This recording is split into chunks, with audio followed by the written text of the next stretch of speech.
পুরা কাম শেষ এখন আপনার শুধু গিফটটা খোলার পালা।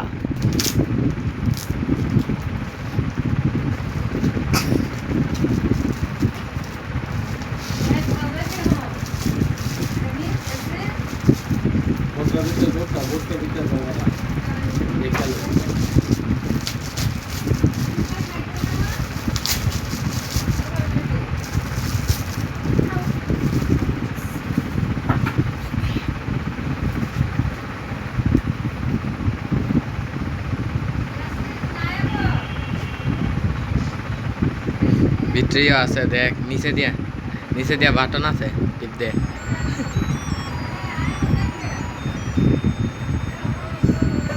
কেমন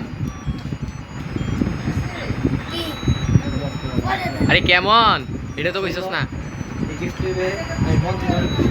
হ্যাঁ